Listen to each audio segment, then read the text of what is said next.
Чыңгыз Айтматов бир эле кыргызга эмес, дүйнөлүк адабиятта дагы орду бар инсан. Анын чыгармалары 170тен ашык тилдерге которулуп, окумдулугу боюнча алдыңкы сапта турат. Мындан улам дүйнө эли кыргыз десе Чыңгызды, Чыңгыз десе кыргызды билет эмеспи. Залкар жазуучунун чыгармаларын окубаган, кинолорун көрбөгөн бир дагы улуу муң болбос. Ал эми азыркы жаштар Айтматов тууралуу эмнелерди билишет? Сурамжылоо жүргүзүп көрдүк. Чыңгыз Айтматов кайсы жылы туулган? Мен билбейм. Чыгармаларын билесиңби? Жок. Чыңгыз Айтматовдун туулган жылы эсимен чыгып калды, бирок кыскача билем. Ал жазуучу, акындай кыргыздардын эң таанымал акыны болгон. Ушу 12-декабрь туулган. Ош Төбө айылында ушундай болсок. Ак кеме, Делбирим, Кызыл жолук чалжагым көп эле дүйнөгө көп тилге которулган чыгармалары көп. Эмнелерди билебиз Чыңгыз Айтматов тууралуу? Чыңгыз Айтматов улуу жазуучу, акын жана эң жакшы ата. Белгилүү инсандын туулган күнү? Билбейт экен. Чыңгыз Айтматов. Чыңгыз Айтматов тууралуу эмнелерди билебиз? Чыңгыз Айтматов тууралуу жазуучу ал. Өзүнүн спеси боюнча ветеринар. Чыңгыз Айтматов 1928-жылы Талас облусунда төрөлгөн. 12-декабрда. Талас облусунун Шекер айылында.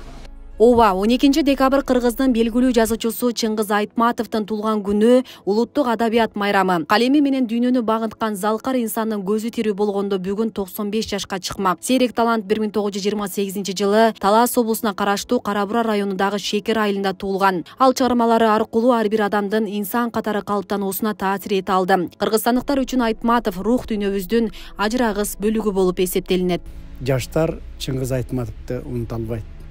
Бул окууга жараша азыр бүт окуу жайларында, элдин арасында, ата-эненин арасында Чыңгыз Айтматовду биздин поколение айтып түшүндүрө алат, дагы жеткире алат.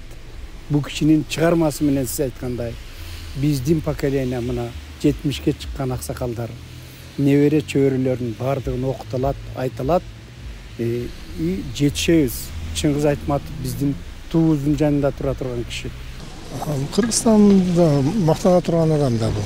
Эң Кыргызстанды дүйнө тааныткан, көп китептери башка мамлекеттерде котормолонгон.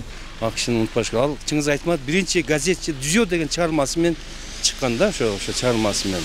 Республиканын аймагында Чыңгыз Айтматовдун ысымын алган мектептер, китепканалар, маданий жайлар жана көчөлөр бар. Дүйнөнүн ар кыл мамлекетинде сейилбактарга, көчөлөргө жазуучунун ысымы ыйгарылып, эстелик орнотулган.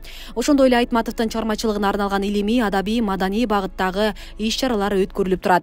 Ушундай чоң иш-чараларды өткөзүп атабыз. Анан бүгүн эми өзгөчө даталуу күн, баарыбызга белгилүү, Кыргызстан баардыгы билет бул боюнча. Ушул биз дагы неметип чоң илимий практикалык конференция уюштурдук. Уюштурганда ушул Улуттук илимдер академиясынын Кыргыз тил институтунун илимдин докторлору куттуктоо сөздөрүн айтып, онлайн форматында, ал эми биздин филология илимдеринин докторлору, кандидаттарды ушу пленардык заседанияда баяндамаларын окуп беришти. Айтматов кайсы учурда болбосун кары жашка бирдей замандаш. Анткени анын чыгармалары бардык мезгилдер үчүн баалуу. Өзүн кыргызмын деген, билимдүүмүн деген адам сөзсүз Айтматов чыгармаларын окуп, дүйнө таанымын кеңейтүүгө милдеттүү. Асия Сыдыкова, Аскар Маматисаков, Регион телеканалы.